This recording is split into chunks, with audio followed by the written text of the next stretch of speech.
D'abord, nous n'avons pas été assassins du président de la République. Première rectification.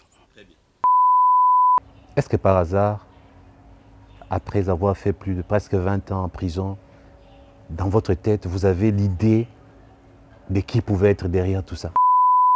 Comme j'ai pu lire sur Jeune Afrique, où ils ont mentionné le fait que vous avez exprimé une reconnaissance à l'égard du président sortant, à savoir Joseph Kabila, sur le fait que la peine de mort, il était contre. C'est comme si vous avez exprimé une reconnaissance.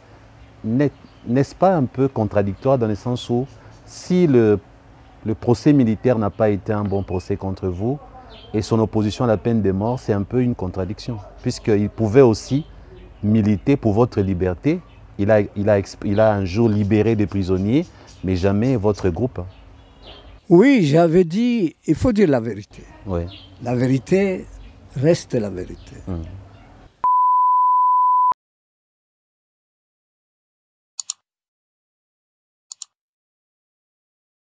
Bonjour ou bonsoir, car tout dépend de l'heure à laquelle vous êtes en train de nous suivre. Le président de la République démocratique du Congo, Félix Tshisekedi, a accordé sa grâce à des condamnés à mort pour l'assassinat en 2001 de l'ancien président Laurent-Désiré Kabila, père de son prédécesseur Joseph Kabila. L'ordonnance portant mesures collectives des grâces présidentielles rendue publique à l'occasion de fin de l'année 2020 sur proposition du vice-ministre de la Justice faisant fonction de vice-premier ministre a été lue au réveillon du Nouvel An à la télévision nationale, la RTNC, Radio-Télévision nationale congolaise. L'ex-conseiller spécial en matière de sécurité, Messieurs Constantin Nono Lutula, fait partie des bénéficiaires. Sa condamnation en 2003 ainsi que celle de ses co-accusés avait été longtemps décriée par des organisations de la société civile. Cette grâce présidentielle s'est organisée en deux temps. D'abord, le 20 juin 2020, le président Tshisekedi avait annoncé la commutation de leur sentence et des grâces collectives pour des centaines de prisonniers. Ensuite, dès l'entrée de 2021, la grâce présidentielle a été accordée. Condamné à la peine de mort, M. Constantin Nono Lutula ne pouvait pas bénéficier d'une quelconque grâce, mais suite à la commutation de sa peine, il a été condamné à la prison à perpétuité. Cette peine le rend donc éligible à la mesure exceptionnelle appliquée aujourd'hui par le président Félix Tshisekedi. Retrouvé à présent, Constantin Nono Lutula répondant à mes questions concernant l'assassinat du feu président Mzee Laurent-Désiré Kabila. Vous verrez que là, nous sommes déjà dans le vif du sujet. Suivez. Merci, pasteur Christian. Mais, d'abord, nous n'avons pas été assassins du président de la République. Première rectification. C'est un vocabulaire audacieux, même méchant. Nous avons été accusés par la COM, Cour d'ordre militaire, d'atteinte à la sûreté de l'État. Il dit qu'à peine de consort, atteinte à la sûreté de l'État. C'était une infraction politique, par excellence. Mais cela ne veut pas dire que lorsque nous sommes accusés d'atteinte à la sûreté de l'État, que nous avions porté cette atteinte. Il fallait rectifier. Nous ne sommes pas des assassins de Kabila. Parce que l'assassinat, c'est un crime privé dû à un règlement de compte, soit qu'il y ait une jalousie, qu'il y ait un vol, qu'il y ait une échange de femmes, etc. Non, loin de là, s'en faut. C'était une infraction, une accusation avec une infraction générique, atteinte à la sûreté de l'État. Est-ce que nous avons commis atteinte à la sûreté de l'État? Non. D'ailleurs, si les morts pouvaient parler, personne, moi, Constantin Nono Lutula, ne pouvait pas Dieu résistait devant feu Kabila, s'il était là. On ne pouvait pas me mettre la main sur moi. C'est une injustice. Cet assassinat a été perpétré par ordi même de l'extérieur et perpétré par des gens qui étaient prévus là-dessus, qui étaient, comment je peux dire, préparés pour cela. Ça nous a pris des cours. Comment moi, Constantin Nono, je quitte le centre d'études juridiques et politiques de l'Université de Paris 1, où j'étais chercheur, parce que le président de la République m'a appelé et que je deviens son assassin. Tout sauf ça. Tout sauf ça. Et je n'accepte cela. Je n'accepte cela. Donc, c'était complot ourdi par ceux qui avaient intérêt à le faire, que ce soit à l'extérieur ou ici sur place. Nous n'en savons rien, nous avons été pris de court. C'est méchant que de nous imputer cet assassinat. Parce que je regrette, jusqu'à aujourd'hui, la mort inopinée de mon chef. C'est faux, c'est archi faux. Nous ne pouvons pas, il ne suffit pas d'être dans l'entourage du président de la République, qu'on vous impute brusquement que vous êtes assassin du président de la République. D'ailleurs, le jour de l'assassinat, je n'étais pas là. Je me trouvais dans un deuil. La femme de feu commandant Lumbu était morte. On m'y a invité. C'est quand j'étais là-bas que j'ai attendu d'abord des détonations au loin, des détonations de fusils.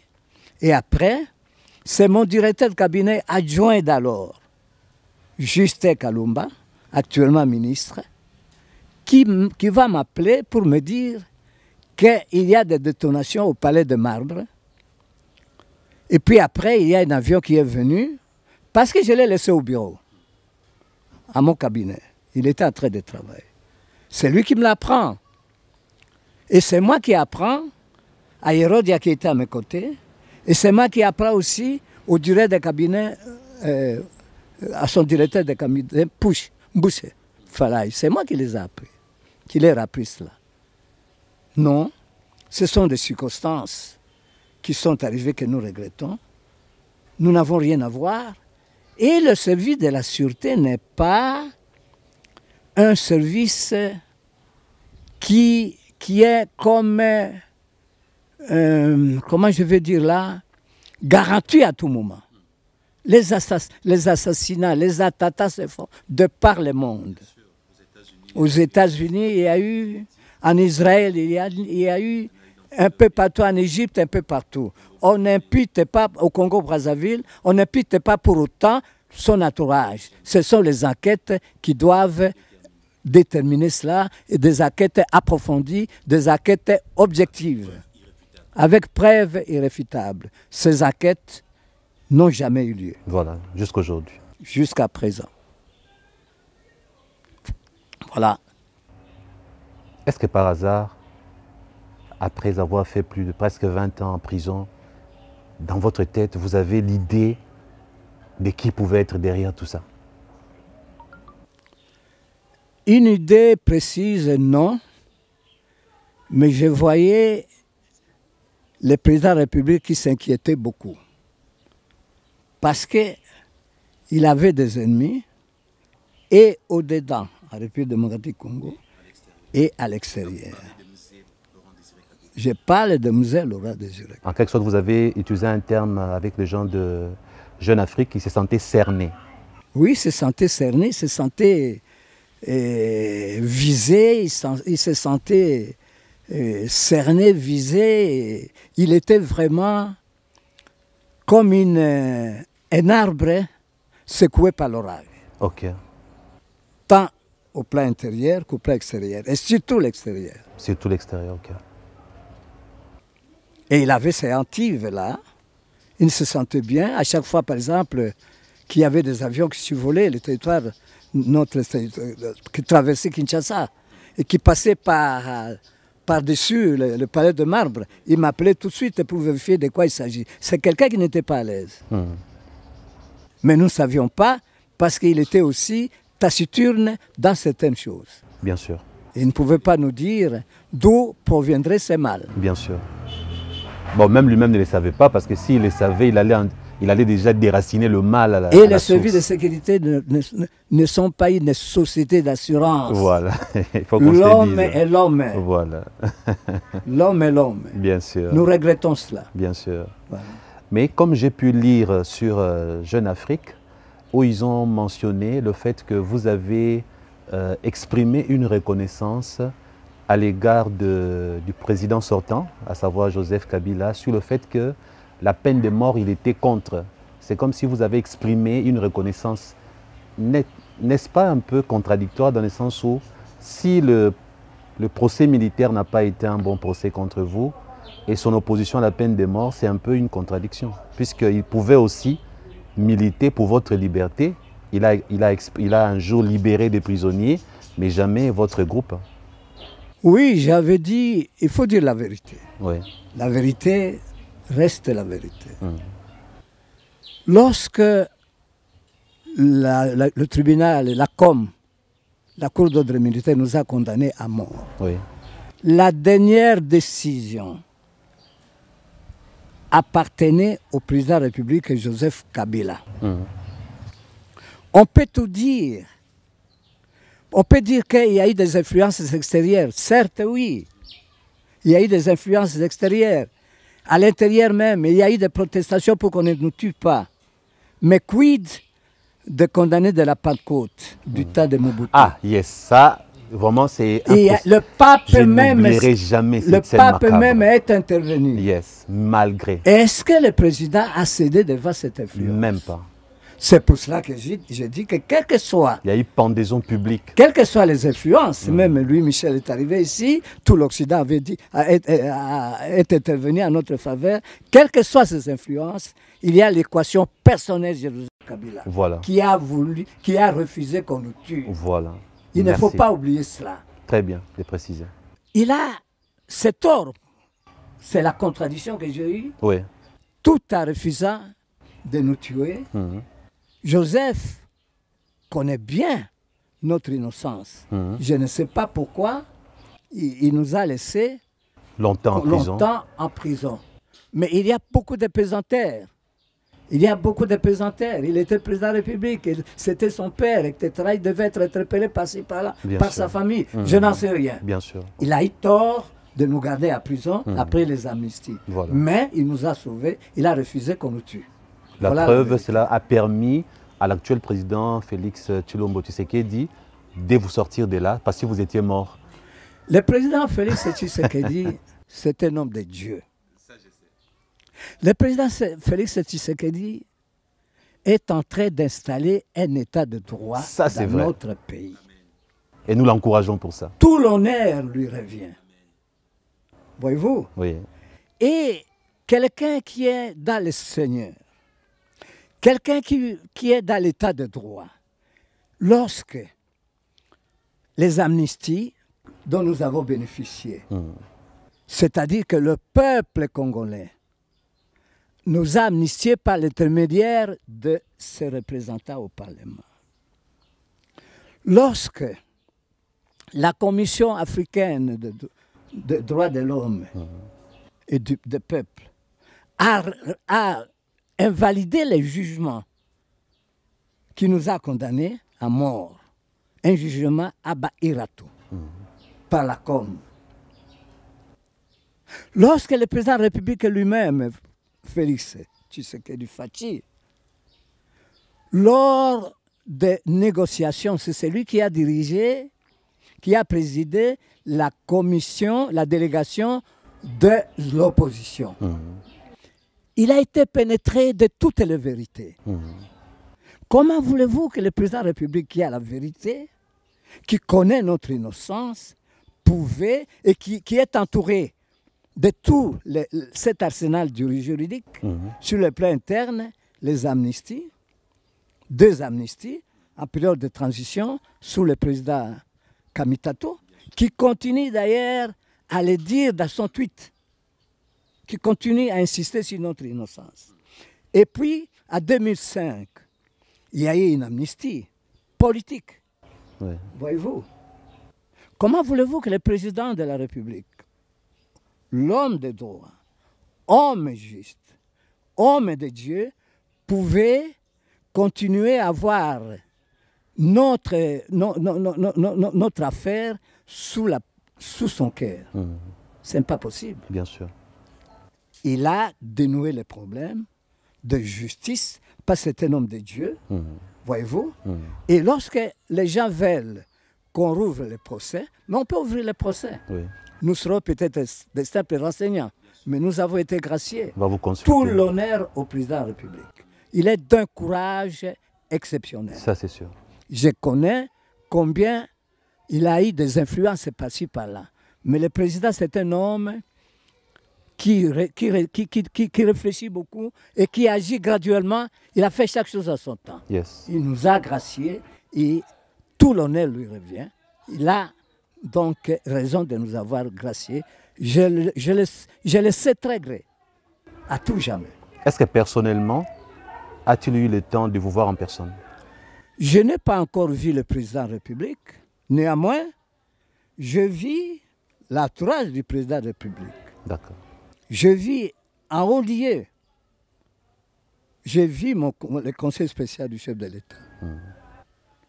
M. François Béa Kassonga. Il m'a reçu. C'est homme aimable. Alors, par lui, j'avais écrit au président de la République. Et ça fera l'objet prochainement d'une autre intervention. Ne vous inquiétez pas, nous n'avons pas encore fini. J'ai interrompu à ces niveaux pour dire « l'interview a été longue ». Je pense qu'il serait sage pour moi de faire 2 versions de notre entretien. Considérons cette version comme étant la courte et nous vous présenterons une autre version qui sera complète. On l'appellera la version intégrale. À présent, nous allons passer directement à la question que je lui avais posée concernant sa première rencontre avec le feu président Laurent Désiré Kabila. Écoutez. Lorsqu'il me reçoit, il me dit le même jour, je vais vous donner une fonction importante. Soit ambassadeur, soit mon conseiller spécial. Mais être conseiller spécial, il y a beaucoup de risques que vous pouvez en mourir. Wow. Mais je vous donne le temps pour choisir. Je suis allé à la maison, Wow. j'ai trouvé mon ami Ça, Dominique Luambo. Wow. Dominique Luambo. Je lui ai expliqué. Il dit, Constantin, malgré tout, il faut opter pour être conseiller spécial de Kabila. Je suis rentré et j'ai dit à Kabila que j'ai opté pour le conseil spécial. Il dit, d'accord. Et vous n'avez jamais regretté ça? Je n'ai jamais regretté ça. Malgré ce qui s'est passé? Non, non, je n'ai pas regretté. J'ai des amis qui m'ont dit par-ci, par-là, qui m'ont d'accord. reproché ça. Mais je n'ai jamais regretté. Je vois, ça. d'accord. C'était le choix de Dieu. C'était le choix de Dieu. Et le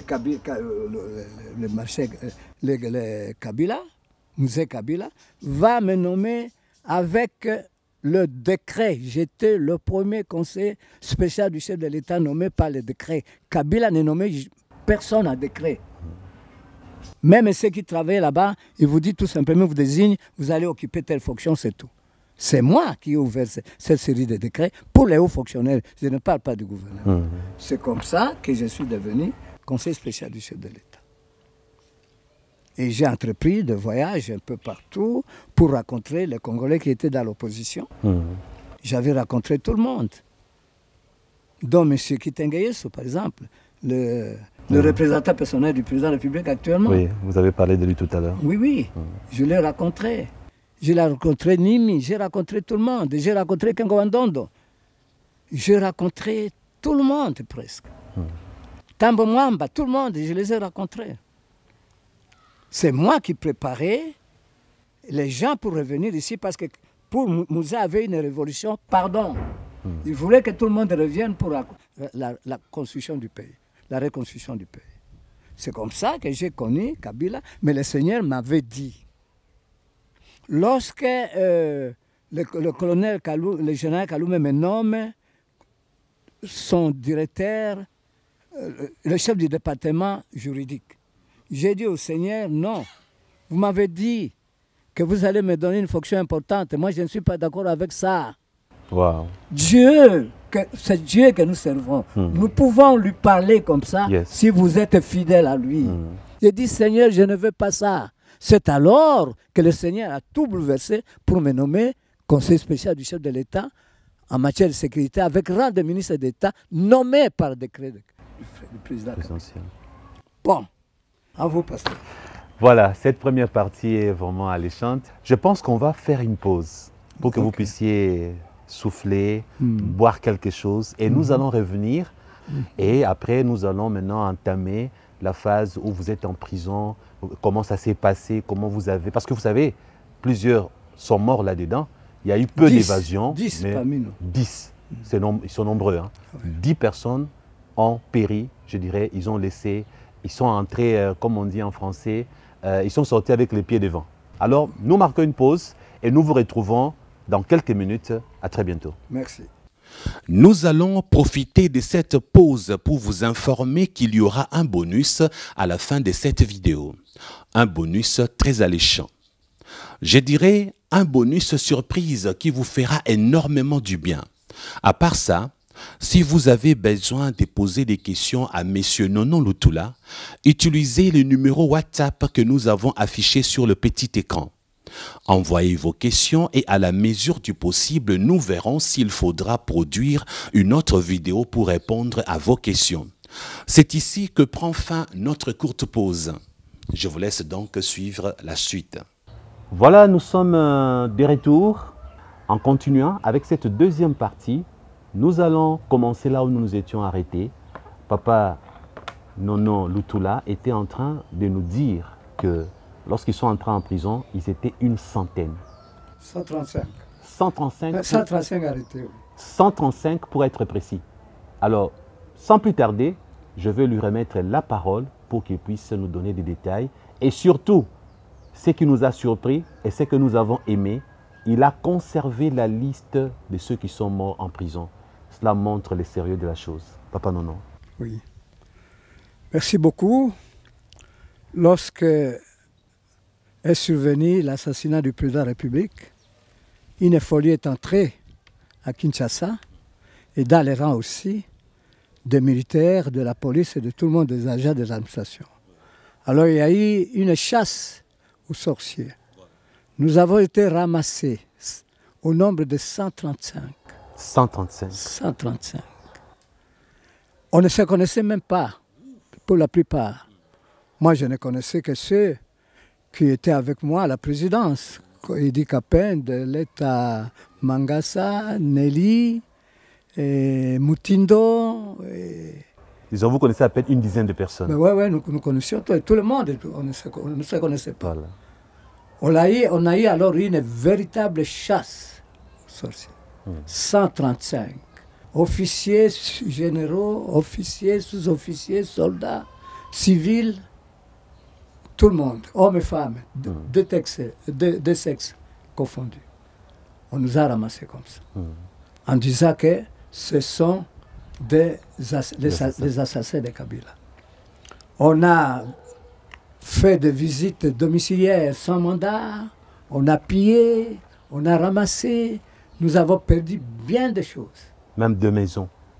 Oui, ma maison de Kabambare est encore occupée jusqu'à présent. A35. Je pense qu'elle vous sera restituée. Oui, oui. Ça, c'est sûr. A35 Kabambare.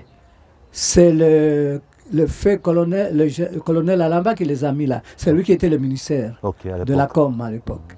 Il a mis un capitaine, un colonel retraité et un lieutenant actif qui sont là, qui ont même falsifié les papiers de ma maison. Ils se sont partagés les... À ce point? Oui, ils ont érigé un mur, chacun a pris sa part, jusqu'à aujourd'hui. Okay. Alors, au grand étonnement de tous mes voisins qui m'ont vu là, parce que lors de notre arrestation, tous mes enfants étaient là, les amis de tout le monde. On les a chassés, etc. Ma voiture Mercedes a été prise également. Et abîmée, je pense. Oui, alors il en est de même pour tout le monde. Bien sûr. C'était terrible, c'était une folie générale. Donc 135 personnes. On ne se connaissait pas.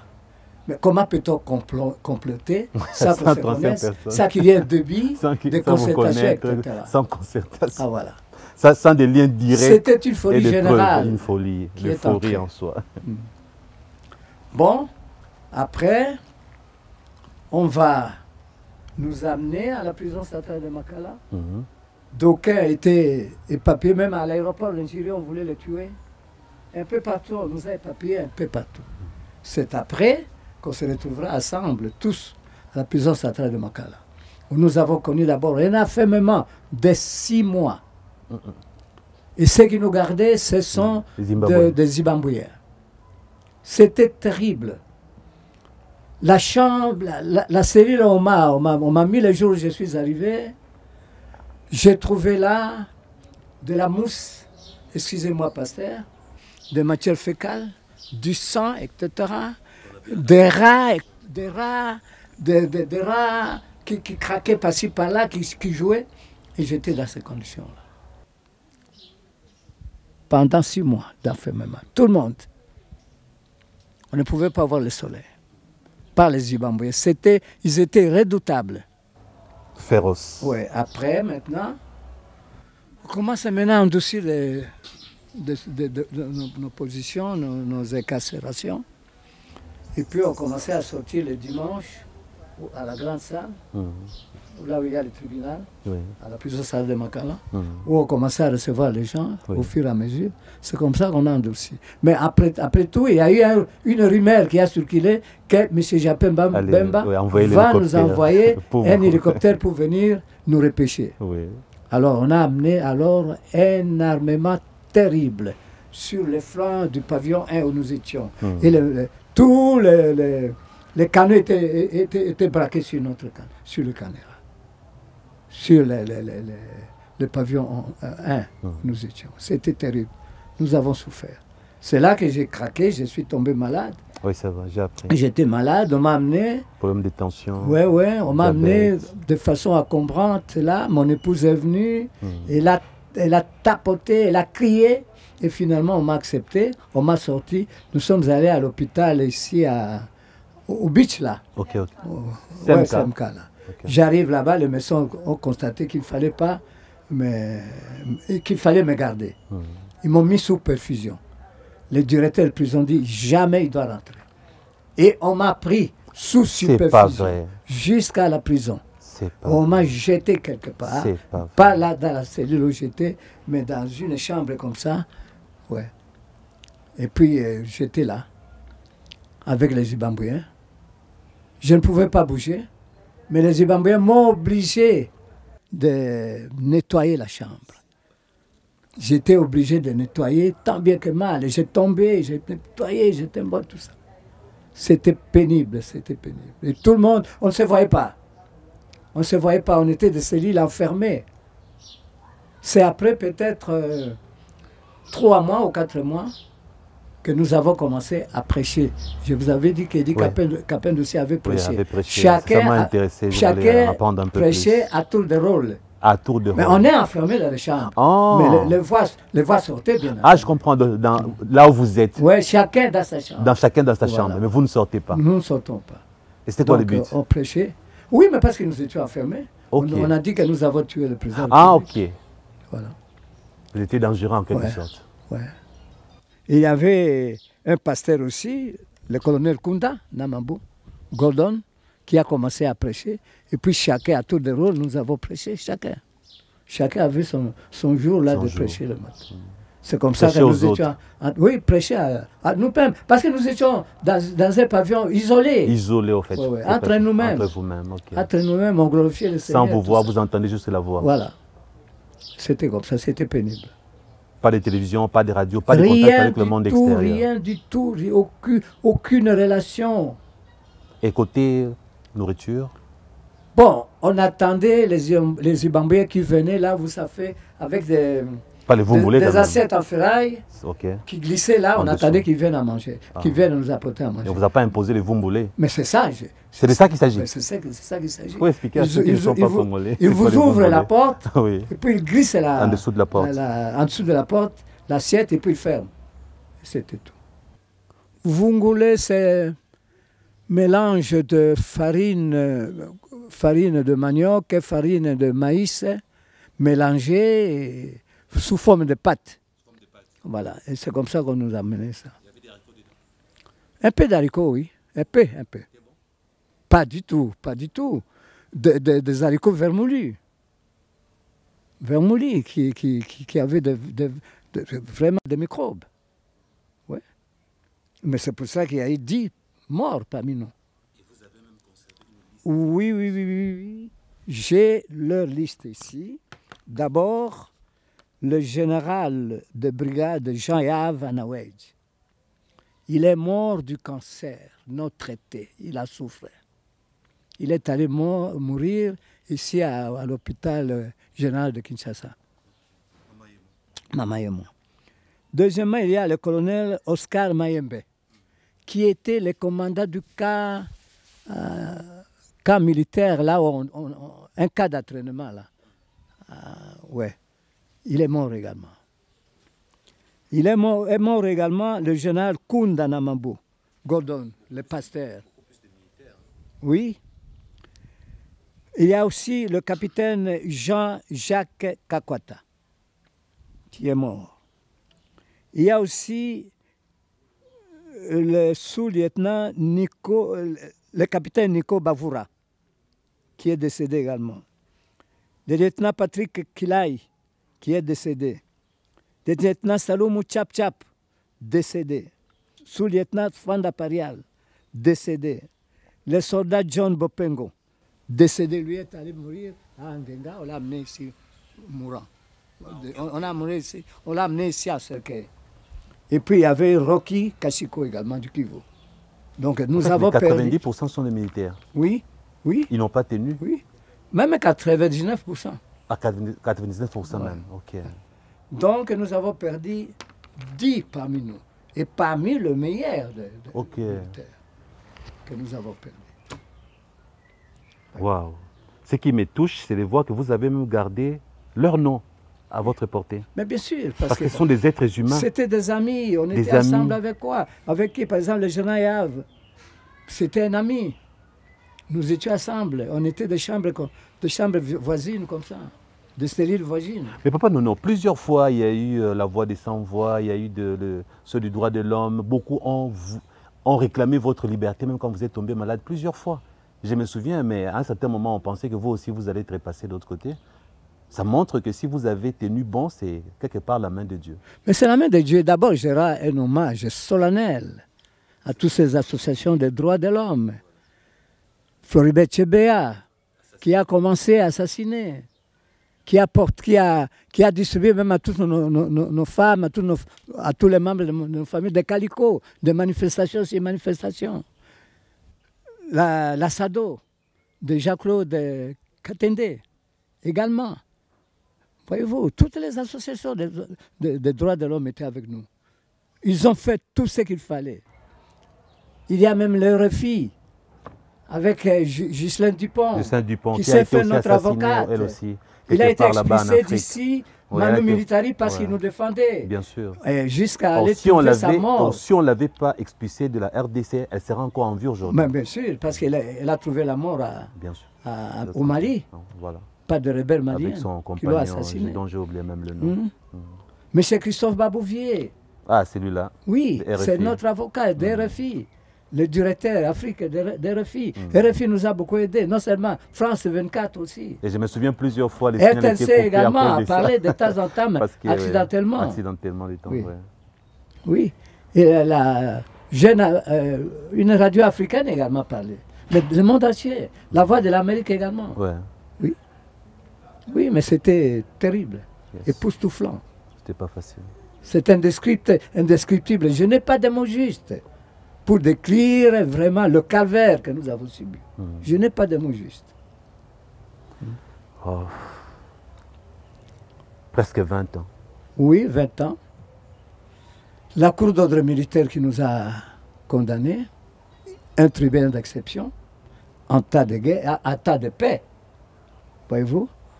Et je vais d'ailleurs, le moment venu, je vais encore en parler à large, à long et à large, dans la conférence ultérieure. Voilà. Papa Nono, je n'aimerais pas vous retenir longtemps parce qu'il faut que vous vous reposiez.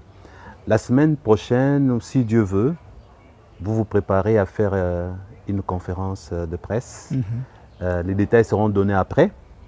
Mais si on vous donne l'occasion de mettre l'eau dans la bouche, de dire un mot par rapport à cette conférence de presse, pourquoi vous avez décidé de la faire? Parce que depuis que vous êtes sorti de la prison, vous êtes resté dans votre coin, vous avez évité les médias, mais enfin vous voulez faire une conférence de presse. Qu'est-ce qui vous a mis la puce à l'oreille?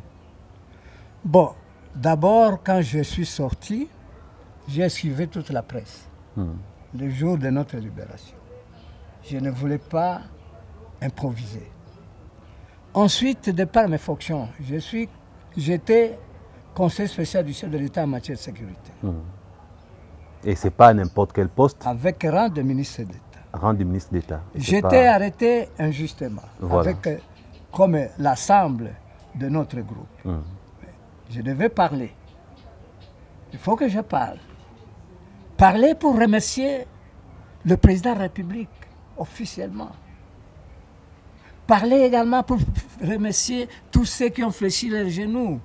Les pasteurs comme toi, le pasteur Christian, tous les pasteurs, le pasteur Safari, le pasteur Magizi, le pasteur Dadi Chifunda, tous ceux qui ont fléchi, les mamans, maman Sarah, toutes les mamans, il faut les remercier. Remercier également tous ces anonymes qui ont contribué à notre libération.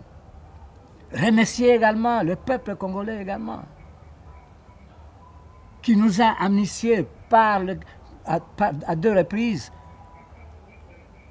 au Canada par ses représentants au Parlement. C'est pour cela que j'ai qualifié cette lettre de lettre ouverte. Je l'ai déjà déposée au président de la République par un canal sûr. Voilà. Et j'ai dit au président de la République que c'est une lettre ouverte parce que je voudrais parler de ce procès, du déroulement du procès. Parce qu'il y a trop de mythes là-dessus. Il faut peut-être essayer de démystifier cet mythe et dire la vérité. Très important. Voilà pourquoi cela me tient à cœur. Et j'espère que la conférence de presse pourrait se faire d'ici là, Dieu voulant. Bien sûr. Voilà. Mais j'ai commencé par adresser au président de la République la lettre. Et puis maintenant, je vais faire une conférence de presse sur ce procès Kabila. Je ne suis pas dans les causalités qui a fait que... Mais le procès lui-même, qui a été monté de toutes pièces. Et comment le jugement a été invalidé. Au plan interne et au plan international. Je m'arrête à Pasteur pour ne pas retirer le goût à ceux qui m'écouteront. Bien sûr, c'est pour cette raison que c'est sur cette note que moi non plus je ne conclus rien aujourd'hui. Parce qu'il est vrai, si possible, après cette conférence de presse, vous aurez tous les éléments et Papa Nono reviendra et c'est là où, avec lui ensemble, on pourra tirer une conclusion. Que Dieu vous bénisse. Pasteur, vous ne voudriez pas que mon pasteur dise un mot, le pasteur Magizi? D'accord. Alors, sur cette demande, je vais libérer ma chaise. Je vais inviter le pasteur Magizi. Pour qu'il dise un mot. Bien sûr. Je vais lui laisser ma chaise. Et comme c'est un homme de Dieu, ensemble avec Papa Nono, ils vont clôturer. Je vous retrouve prochainement. Pasteur, cette circonstance que vous amenez ici n'est pas gratuite. C'est Dieu qui l'a voulu. Avant que tu sois né, avant que nous soyons nés, il a prévu ces instances. Le terme que j'ai dit, ce n'est pas comme par hasard. Construire une maison, c'est commencer la fondation, l'élever, le mur jusqu'à la toiture. Quand la maison devient construite, elle est habitable, cette maison a son constructeur. Je me trouve comme une maison construite par le pasteur Maguizi. Et je lui donne la parole. Oui. En tout cas, merci beaucoup, Papa Nono. Merci beaucoup, pasteur. C'est une grande joie pour moi de parler dans ces circonstances. Donc, nous encourageons cela. Nous encourageons toutes ces personnes. Il y a même le pasteur Ben. Moi, c'est le nom que... oui, Boulba. C'est le nom qui m'est vraiment familier. Pasteur, vous veniez, vous aussi, à la prison. Grâce à vous. Oui. Et je pense que nous tous, nous avons été formés en venant, en communiquant, en donnant. Nous avons aussi beaucoup reçu. Et que Dieu soit béni pour toutes ces choses. C'est vraiment une grâce. Nous remercions Dieu pour cela. Pour Papa Nono, nous avons vu en lui une foi inébranlable. Oui. Je peux le dire, ce n'est pas pour le flatter, mais tout le monde peut reconnaître que ce que nous disons est vrai. C'est un papa qui avait un bon témoignage à la prison, devant tout le monde, et un bon conseiller à l'église. C'était lui notre conseiller principal. À la prison, là, la plupart des situations, quand il fallait trouver la sagesse, quelquefois il était sollicité et il apportait beaucoup. Et donc, il a gardé sa foi, comme il le disait tout à l'heure. Il savait qu'il allait sortir par la main de Dieu. Dernièrement, nous avions été à l'hôpital avec Amina. Papa était hospitalisé, Papa Nono. Nous sommes allés le voir, il y avait quelques anciens de l'église. Sa foi est restée ferme. Nous étions venus pour le consoler, pour le fortifier, mais c'est plutôt lui qui nous a consolés et qui nous a fortifiés par ce qu'il disait. Nous avons vu sa foi et nous sommes sortis de là fortifiés. J'étais étonné plutôt de voir qu'à cet endroit, il pouvait s'organiser même pour s'évader. Puisque j'ai vu l'endroit et s'il voulait, il pouvait s'évader. Mais ce n'était pas ça. Il est resté jusqu'en son temps et il est sorti comme le Seigneur a voulu qu'il puisse sortir. Donc, je rends grâce à Dieu pour de tels hommes. Je crois qu'il sera encore utile pour notre nation et pour l'Église. Puisse Dieu susciter de telles personnes et puis les garder dans la foi. Voilà ce que je peux ajouter pour Papa Nono. Voilà. Je vais ajouter un mot là. Pour compléter le pasteur, il y a eu un commando monté depuis la France qui était à Brazzaville. Et on m'a sollicité pour étudier les lieux pour que je sorte quand j'étais à l'hôpital cimetière de Kitambo. J'ai décliné cette offre. Pourquoi? Je leur ai dit que j'ai parcouru les Écritures saintes. Je n'ai jamais vu un homme de Dieu qui a fui de la prison, d'une prison. Et je ne peux pas le faire. Amen. Je voulais compléter le pasteur parce que ce qu'il dit est vrai. Merci. Voilà, donc moi je ne savais même pas ça, mais je constatais. Amina le savait. Mais je constatais, nous étions avec mon épouse, je constatais qu'il pouvait sortir. s'il le voulait, il pouvait s'organiser pour sortir. Et il avait sa foi, il croyait et il attendait le Seigneur. Nous avons respecté sa foi et ça nous a beaucoup aussi enseigné. C'est pour ça que je dis, nous avons aussi beaucoup reçu. Hein? Il a beaucoup d'estime envers moi. Je pense que c'est même un peu trop. Mais nous aussi, nous avons beaucoup reçu de la part de nos frères qui sont en prison. Il y a des frères magnifiques, des hommes de Dieu extraordinaires, des gens qui ne sont même pas dignes, que dans le monde plutôt, et notre nation n'est même pas digne, tellement ils sont précieux. Mais bon, gloire à Dieu, Dieu sait ce qu'il fait avec ce qui lui appartient. Merci. Oui, oui. Il y a eu un parmi nous, un jeune homme du Kivu, très intellectuel, qui nous enseignait même le cours d'anglais, voyez-vous, alors qu'il s'est arrangé par des journalistes étrangers pour pouvoir s'évader. D'abord, ces journalistes lui ont remis une caméra cachée, où il nous avait... Antoine Vumilia. Antoine Vumilia, son nom. Il avait une caméra cachée. Il nous a filmé, il a filmé presque toutes les prisons. Et après, il continuait à filmer. En filmant, il a eu la sympathie de tout le monde. Il s'est attiré la sympathie de tout le monde, y compris du personnel administratif de la prison, qui ne faisait plus attention de lui. Alors, à ce moment-là, il s'est arrangé avec un journaliste extérieur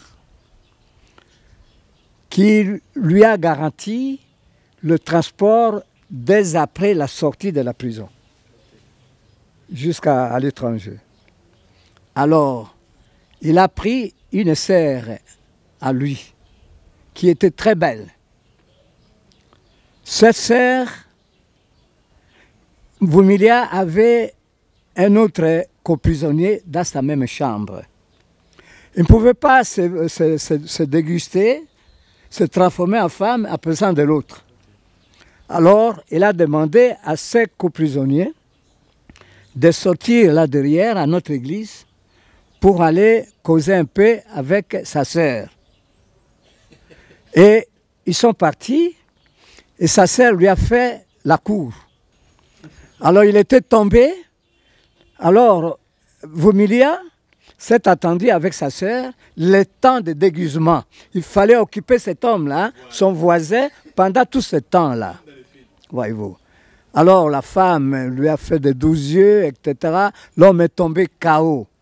Jusqu'à ce que tout a été OK. Vumilia s'est dégusté, il est sorti. Alors la sœur a dit à ce monsieur, je vais aller voir mon frère, là, nous l'avons laissé longtemps. Le monsieur est resté là-bas, je reviens. En train d'attendre la sœur d'Antoine Vumilia là-bas, et la sœur d'Antoine Vumilia savait déjà quand Vumilia était déjà dégusté, il est sorti, et puis il l'a suivi et c'était fini. Voilà l'astuce. S'était déguisé en femme. En femme, oui, en femme, tout perruque, etc. Tout, la poitrine, tout. Femme, tout fait. Il s'était même épilé les jambes. Tout. Voilà comment ça s'est passé. Nous voulons rendre grâce à Dieu. La Bible dit, lorsque nous sortions de Babylone, nous étions comme ceux qui faisions un rêve.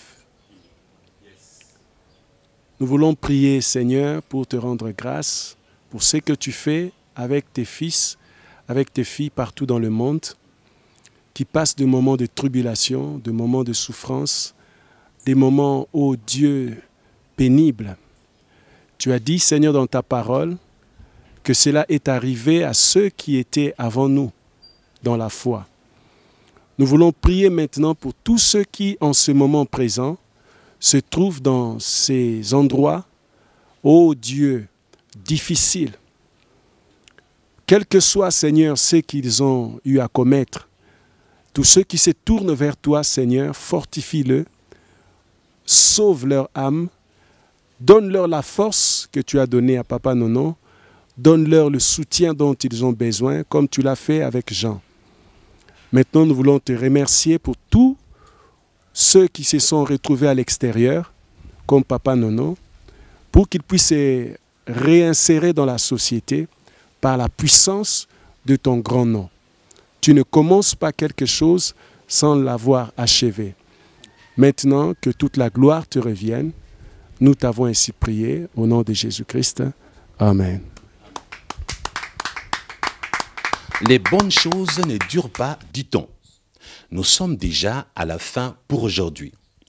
Il ne me reste qu'à vous dire au revoir. Non et non. Je vous avais promis un bonus. Vous avez entendu Papa Nono parler de l'évasion d'Antoine Vumilya. Il s'est évadé en 2011 si ma mémoire est bonne. Comment avait-il fait? Comment s'y était-il pris? Mais qui l'avait vraiment aidé? Après son évasion, où était-il parti? Pour répondre à toutes ces questions, nous avons une personne qui vous donnera des réponses. Mais qui donc? C'est... Attendez un peu. Je crois que je suis un peu frappé d'amnésie. Ah non, je me souviens. C'est lui-même, Antoine Vumilya. Suivez donc cette vidéo surprise.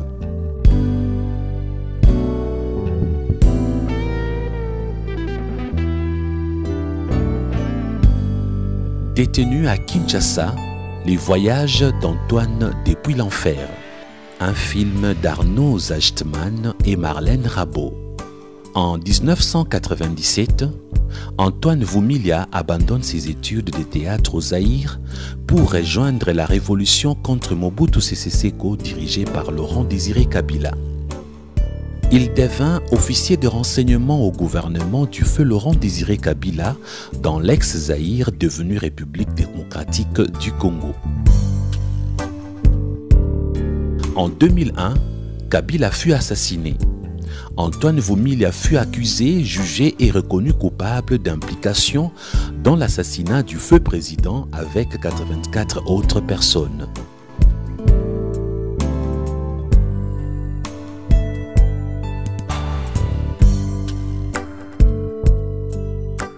Je m'appelle Marc-Antoine Vumilya. J'ai traversé le fleuve Congo qui sépare Kinshasa de Brazzaville. Et je fuis Kinshasa parce que je craignais pour ma vie. Brazzaville, février 2011. En arrivant à Brazzaville, j'ai ressenti beaucoup de joie, beaucoup de soulagement, parce que du coup, la prison était derrière moi. Après toutes ces années de torture, toutes ces années d'humiliation, c'était comme une nouvelle naissance pour moi et que je pouvais recommencer, rebâtir ma vie.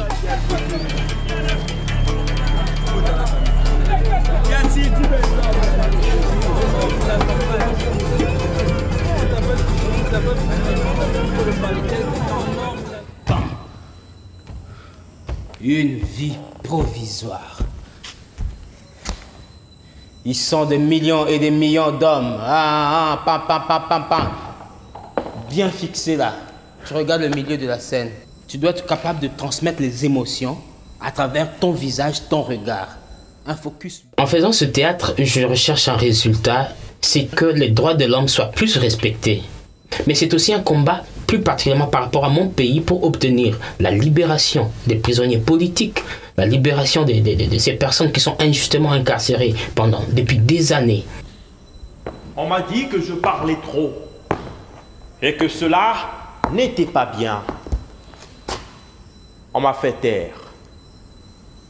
Pour un homme qui pense, la mort la plus grave est celle où on est condamné à taire ce qu'on pense. C'est une terrible asphyxie. J'ai perdu toutes mes illusions. J'avais 20 ans et j'en ai eu assez. Quand la rébellion de Laurent Désiré Kabila a commencé dans le Kivu à l'est de mon pays. Et auparavant, j'avais milité dans l'opposition. Je voulais voir le changement dans mon pays. Mon pays était sous la dictature de M. Mobutu depuis 32 ans. Mais l'opposition n'arrivait pas à renverser la vapeur parce que Mobutu faisait preuve d'une répression incroyable. Alors quand l'AFDEL, le mouvement de Laurent Désiré Kabila, est arrivé avec une armée, je me suis dit, tiens, c'est le moment de changer les choses. On nous parlait de Che Guevara, on nous parlait un peu de marxisme, on nous parlait de Thomas Sankara, qui est un révolutionnaire africain. C'était vraiment un mouvement qui s'inscrivait dans la continuité des grands mouvements révolutionnaires à travers le monde. Je ne pouvais qu'adhérer à cela. Une fois que l'AFDEL a pris le pouvoir, j'ai été nommé agent de renseignement à la présidence. Mais petit à petit, le mouvement a changé de visage pour devenir une dictature. Il m'est arrivé à l'esprit de démissionner. Mais si j'avais démissionné à ce moment-là, c'était le poteau d'exécution. C'était la trahison. Je suis resté, j'ai attendu. Et puis les choses ont évolué, c'est vrai, mais mal pour moi.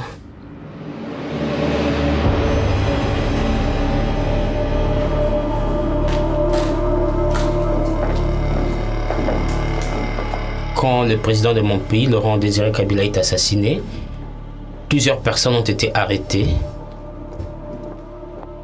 Au départ, il y a un garde du corps qui tire sur le président de la République. Mais on ne s'est pas retrouvé les commanditaires. Alors, pour expliquer à la population qu'on a attrapé ceux qui ont tué les chefs de l'État, qu'on a attrapé les commanditaires, il fallait créer une théorie du complot. Autour de ce garde du corps, comme il était du Kivu, on a grossi la chose. On va élargir le cercle autour de cette personne et on va aller jusqu'aux autres gardes rapprochés qui sont originaires du Kivu. Le cercle va s'élargir encore davantage jusque vers les personnes qui travaillent dans l'administration, dans le renseignement, dans l'armée, autour de Laurent Désiré Kabila. On se retrouve dans un procès où c'est les Katangais qui accusent les Kivusiens d'avoir assassiné le président parce qu'ils veulent conserver le pouvoir. J'ai été amené à ce procès par celui qui était mon chef direct dans le service, qui était Katangais, et qui m'a présenté là-bas pour des questions d'un rapport que je n'aurais pas présenté, mais que moi j'ai présenté, et ça n'avait rien, absolument rien à voir avec les événements qui ont conduit Laurent Désiré Kabila à être assassiné. Ils ont condamné 85 personnes, dont 30 personnes à la peine capitale, parmi lesquelles moi. Monsieur Oumili Antoine, la Cour le condamne à une peine unique plus forte, soit la peine capitale. Justin Mirimi, la Cour le condamne. Ils m'ont condamné à mort pour trahison, mais à ce moment-là, j'ai senti que c'était eux qui m'ont trahi. Ils ont trahi mon enthousiasme, ils ont trahi ma foi en ce que je croyais être une révolution, mais qui était en fait une grosse escroquerie.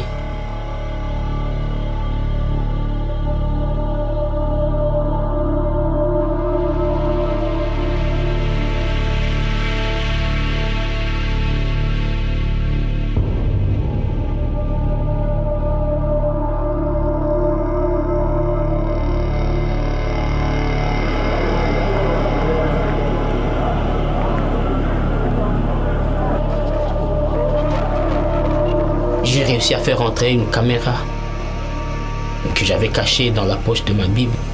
C'était pour moi un besoin de témoigner de l'horreur que je vivais tous les jours.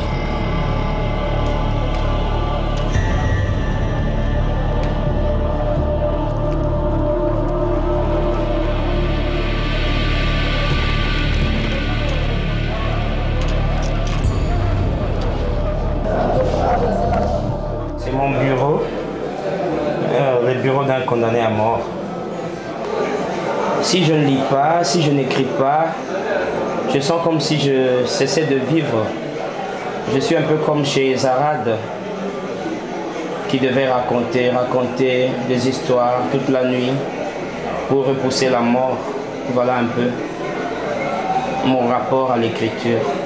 Écrire pour exister.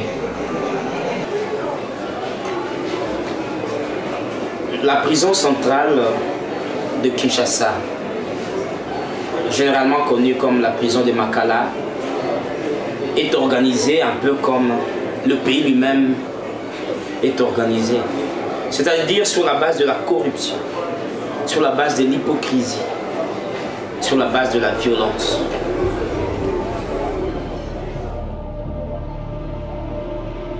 Dans cette prison, le personnel pénitentiaire n'a pas le pouvoir de contrôler.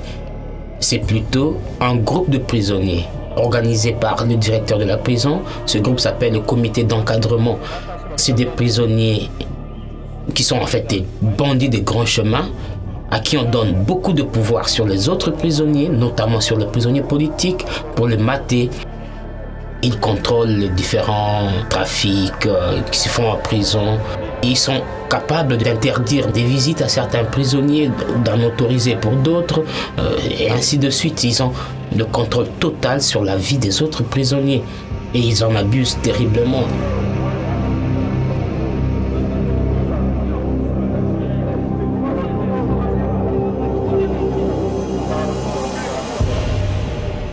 Il n'y a pas de nourriture pour les prisonniers. Les rares fois qu'il y a un peu de nourriture, qui est apportée parfois par des ONG ou par des personnes volontaires, eh bien cette nourriture-là est contrôlée par le comité d'encadrement, qui se sert en premier et qui ensuite pourra donner une petite partie aux plus démunis de la prison. La nourriture qui est servie là-bas, c'est des haricots, un mélange de haricots et de maïs bouillis, sans sel, presque sans huile. Du coup, les prisonniers deviennent de plus en plus affaiblis. Ils deviennent malades. C'est des personnes qui souvent n'ont pas de visite, qui ne comptent que sur cette nourriture-là pour pouvoir vivre. Et quand ils deviennent malades, ils sont faibles, on les met dans un même pavillon.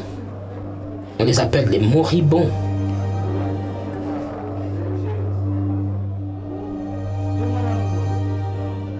Et ces prisonniers-là, souvent, c'est des petits voleurs, des gens qui ont volé des poulets, des gens qui n'ont pas d'avocat. Ils font des années avant de voir un juge. Et il arrive qu'ils meurent avant même de pouvoir voir un juge. Ils sont complètement oubliés parce qu'ils n'ont personne qui puisse parler pour eux.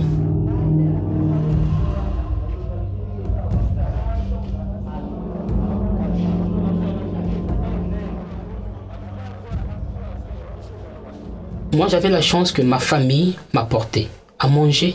Ma famille me donnait un peu d'argent. J'avais une cellule, un lit. Mais pour avoir tout cela, il fallait payer régulièrement de l'argent au directeur et aux membres du comité d'encadrement. Et surtout, il fallait fermer sa bouche, ne pas se montrer trop critique envers eux pour pouvoir continuer à avoir de telles conditions. Il fallait que chaque prisonnier politique soit sous surveillance parce qu'on supposait qu'il pouvait à tout moment chercher à s'évader. J'avais dans ma cellule 2 autres personnes qui couchaient par terre pour me surveiller en permanence. Pendant ces 10 ans, j'ai vécu sous la peur notamment d'être exécuté, la peur de subir des exactions de la part de ce comité d'encadrement qui pouvait aller jusqu'au point de tuer des gens. Et d'ailleurs, un jour, moi, je les ai filmés en train de passer à tabac des prisonniers qui étaient soupçonnés de vouloir leur arracher leur pouvoir qu'ils avaient en prison, leur ont injecté des produits que je ne connais pas à travers des seringues. C'était fait en face de ma cellule. J'avais peur en voyant cela, en voyant des gens ligotés, tabassés toute une nuit.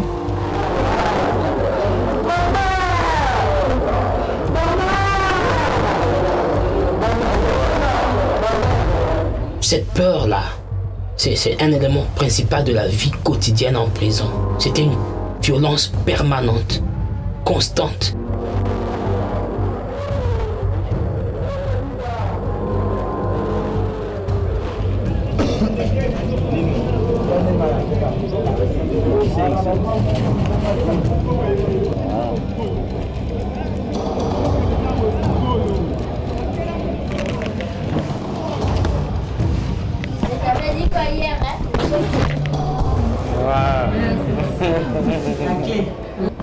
C'est dans ce milieu violent que j'étais, malgré moi, obligé de recevoir mes enfants.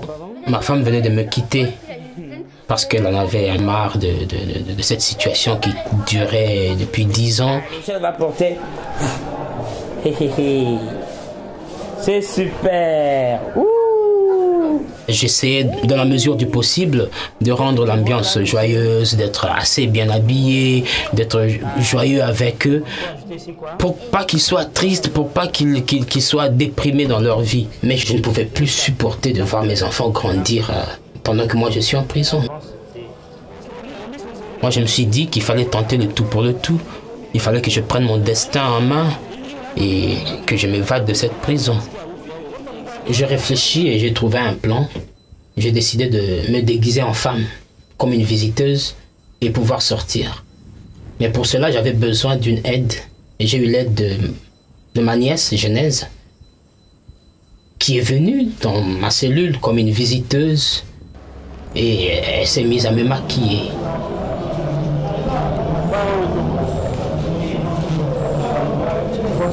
J'avais peur qu'on vienne frapper à la porte, peur que ça ne marche pas. Je transpirais, elle a dû refaire le maquillage un peu plusieurs fois parce que bon, l'émotion me faisait transpirer. C'était très risqué pour Genèse. Si on l'avait attrapée, peut-être qu'elle allait me rejoindre en prison.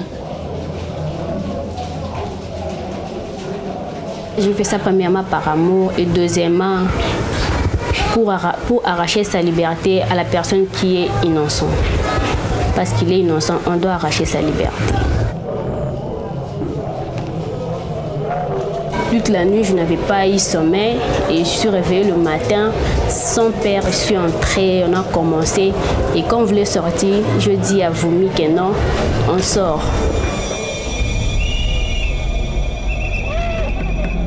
J'avais une robe bistrée qui était stretch, était courte. Et les gens disaient, waouh, quelle belle créature, ça vraiment, tu as la taille. Et les gens s'intéressaient plus à moi qu'à Voumi.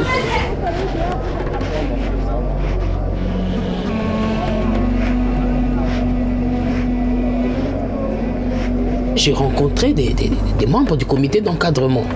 Je les ai vus, ils m'ont pas reconnu, mais j'avais le cœur qui battait la chamade, pas possible.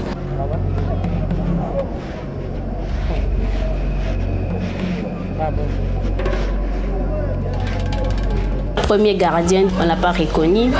Deuxième gardien, on ne l'a pas reconnu. Troisième gardien, on ne l'a pas reconnu. Quatrième gardien pour donner les jetons, on ne l'a pas reconnu.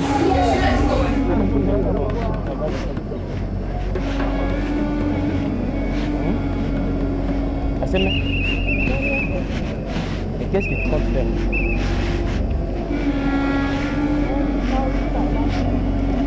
Un agent nous a demandé de montrer notre jeton.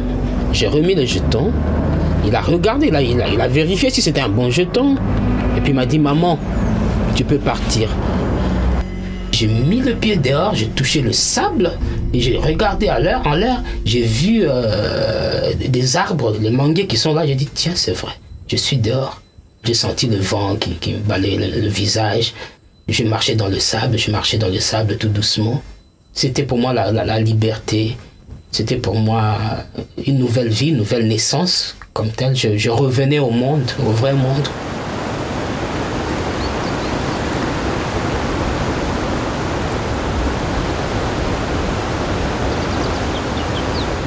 J'ai pu traverser le fleuve clandestinement pour me retrouver à Brazzaville. Et arrivé à Brazzaville, l'un des moments les plus joyeux pour moi, c'est quand finalement, j'ai pu revoir mes enfants.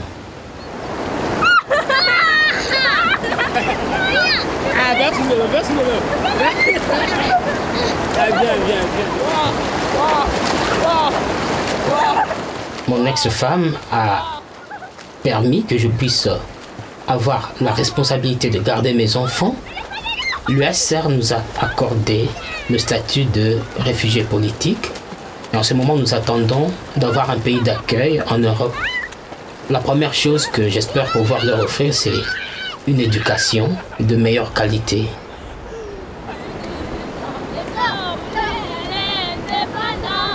Ma nièce jeunesse n'a pas encore eu la reconnaissance de son statut de réfugié politique. C'est une douleur pour nous parce que nous devrons partir peut-être sans elle, mais nous espérons que ça va aller assez vite pour elle parce que c'est notoirement connu que c'est elle qui m'a aidé à m'évader. C'est impossible pour elle de rentrer là-bas.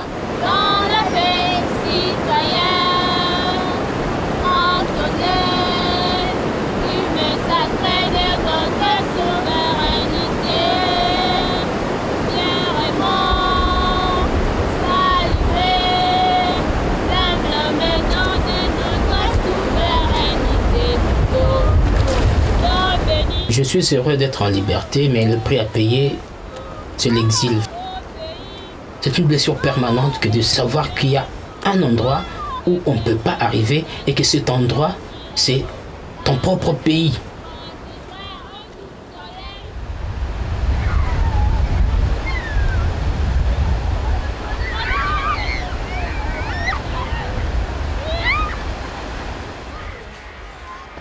C'est une vie provisoire que je mène à Brazzaville, mais pour autant, je ne vais pas rester sans rien faire. Je dois poursuivre le combat.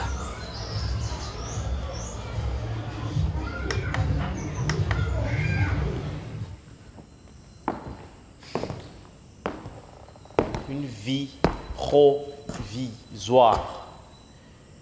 Ils sont des millions et des millions d'hommes, de femmes, menant une vie provisoire. Ils attendent, témoins passifs et résignés d'un monde mal fait. C'est le demandeur d'asile, le réfugié errant à travers les frontières, traînant parmi ses bagages en quête d'une terre qui veut bien les recueillir. Ce sont ces populations d'analphabètes qui ont élu des inconnus et qui maintenant attendent la fin de la tyrannie afin peut-être de reprendre le cours de leur rêve là où il s'était interrompu. Ils attendent pendant 10, 20, 30, 40 ans. Ils attendent. Et puis un jour, ils sont frappés par la mort. Monter cette pièce et parvenir à monter sur scène après 10 ans et avoir des félicitations de la part des gens, c'était pour moi une première grande victoire. Parce que c'était un défi artistique, un défi humain, tout simplement. Là, on sent qu'on collabore avec les gens, on transmet un message qui est écouté. Oh, c'était une grande victoire pour moi. La deuxième grande victoire pour moi depuis l'évasion, c'est le fait que finalement, la Suède a reconnu mon statut de réfugié politique et m'a accordé l'asile. C'est bien comment?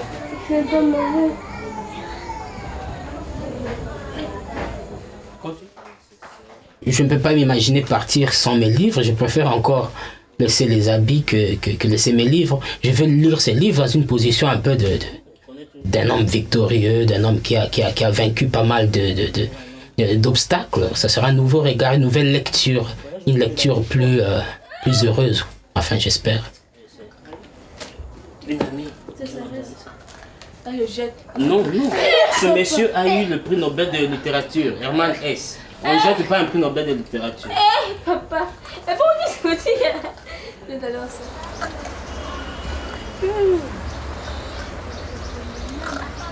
Flora, je t'avais dit que demain vous allez déjà partir. Vous allez partir. Et il faut avoir un grand cœur de maman.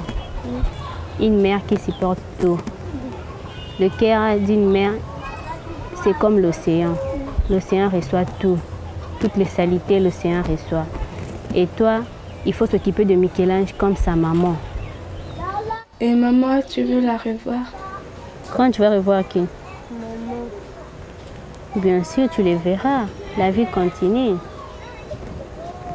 La vie continue, tu les verras.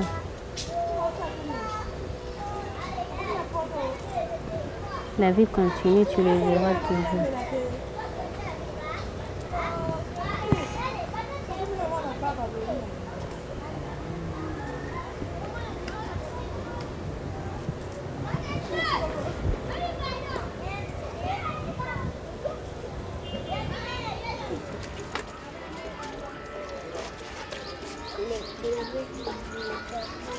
Les enfants seront loin du pays, loin de leur maman. C'est une blessure. Mais c'est quelque part le prix à payer pour les opportunités qu'ils vont avoir. Mes pensées se portent vers les gens que je laisse derrière moi qui sont en prison. Je pense par exemple au vieux qui est très malade et qu'on ne veut pas soigner. Je pense à Fils qui était un simple étudiant et qui n'a rien à voir dans cette affaire. Je pense à tant d'autres personnes qui sont malades, qui sont innocentes. Je ne me sentirai vraiment totalement libre que le jour où eux aussi seront libérés.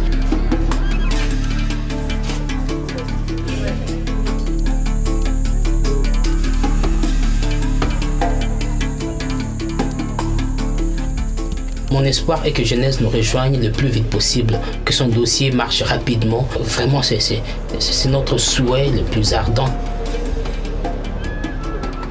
Flora est en pleurs, mais je pense qu'elle ne réalise pas totalement qu'à travers cette douleur s'ouvrent aussi des portes victorieuses, des possibilités pour une vie meilleure pour elle. Non seulement pour elle, mais pour moi aussi. Désormais, ma voix pourra être mieux entendue. Je pourrai mener mon combat avec beaucoup plus d'efficacité là-bas en Europe. Je pars et je pense que c'est mieux ainsi.